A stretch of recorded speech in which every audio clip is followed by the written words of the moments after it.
Germany can help the Iraqis. One thing is clear. Any help will have to be sent by air. Eventually, von Ribbentrop gets Hitler's permission to supply the Iraqis with money and arms. But what Amin al-Husseini and the Iraqis want most from the Germans at this crucial point is not weaponry or even money, but air support from the Luftwaffe. The British are about to go on the offensive at the Habanaya Air Base, 60 miles outside of Baghdad. Time is everything. The British acted remarkably quickly. They ceased flying training at Habanaya and formed all the training aircraft there, together with the instructors and the most promising of the pupil pilots, into an air striking force. Although few of the pilots have ever flown a combat mission, they are thrown into action regardless of the risks. In May 1941, the British aircraft launched ferocious bombing and machine gun attacks on the Iraqi artillery positions. The British plan is to eviscerate the Iraqi artillery with air attacks by the Habanaya Squadron, joined by heavy bombers based nearby. In a two-pronged attack, infantry raids keep the Iraqis off balance, while the RAF widens its operations, attacking Iraqi air bases and wiping out the Iraqi Air Force. At the same time, in one of the boldest transport operations of the whole war, British civilian aircraft fly 400 troops from India to the Iraqi city of Basra, a distance of 1,500 miles. Their mission is to reinforce a march on the Iraqi capital, Baghdad. The British Air Forces, both within Habanaya and from the surrounding areas, attacked so strongly that within a week the Iraqi troops had given up their positions and were retreating on Baghdad in some confusion. After 6 days of fighting, the British drive the Iraqis away from the Habanaya air base and break the siege.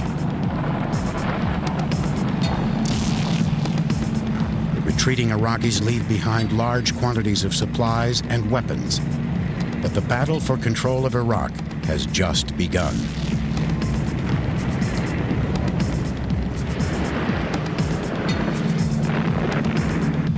Reinforced by their captured artillery, the British march on the Iraqi city of Fallujah. But by now, the Grand Mufti and the Iraqi leaders are at last getting help from the Germans.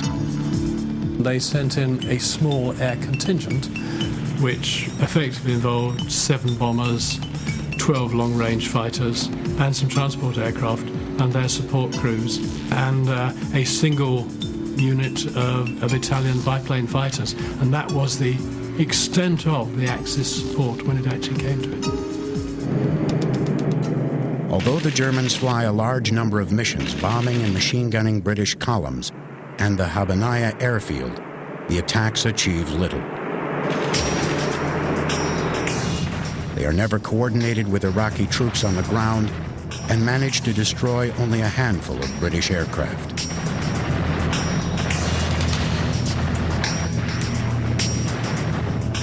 In spite of German airstrikes, the British fly in reinforcements to the base and prepare to launch an attack on Baghdad. British aircraft attack the German bases at Mosul, Kirkuk, and Rashid, destroying 20 aircraft. After capturing Fallujah, the British launch a determined attack on the Iraqi capital. It's over before it starts. On May 31st, 1941, the Iraqis sue for peace. The defeat of the uprising by the British is a major disaster for the Iraqis. All over the Arab world, the news is greeted with dismay. The British will keep Iraqi oil and their strategic bases, but they have inflicted a humiliation on the Iraqis and the Arab world that will reverberate down the years.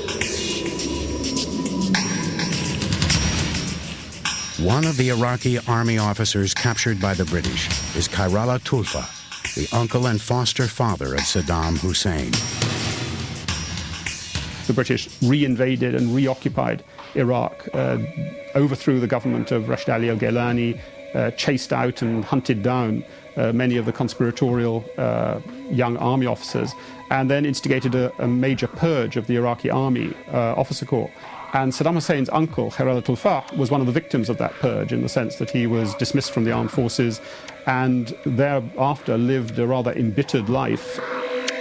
In later years, Saddam Hussein will hear again and again the story of his uncle's imprisonment, his harsh treatment, and the disastrous failure of Iraq's uprising against the imperialist British enemy. Although the British defeat the pro-Nazi coup in Iraq, and Rommel's campaign to capture the Middle East ends in disaster at the Battle of El Alamein, the alliance between the Grand Mufti Amin al-Husseini and Nazi Germany is far from over. He escapes from Iraq to Berlin. If the British and the Jews can't be defeated in the Middle East, the Grand Mufti means to ensure they are defeated in Europe.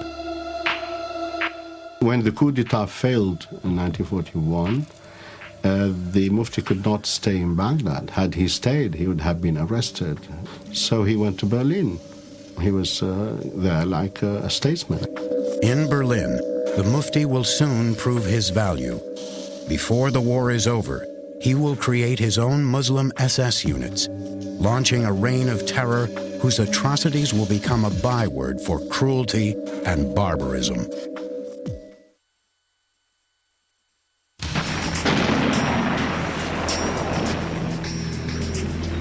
Fall, 1941. German divisions are racing through the Soviet Union, smashing the Soviet Red Army in their path. In the wake of their advance, SS Einsatzgruppen, or Special Operations Units, ruthlessly round up and kill communists and Jews. The Nazi final solution is gathering a frightful momentum. On November 20th, just 3 months after Hitler invades the Soviet Union, the Grand Mufti Amin al-Husseini is in Berlin, safe from British pursuit. He is welcomed to the Nazi capital by the German Foreign Minister, von Ribbentrop. The Mufti failed in Iraq, but he is convinced that a Nazi victory in the war will, in the end, give him everything he wants.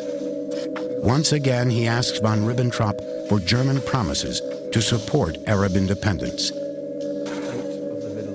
He insists that the Jews of the Middle East are part of a world conspiracy and makes it clear that he fully supports their complete annihilation. He asks von Ribbentrop for FaceTime with Adolf Hitler.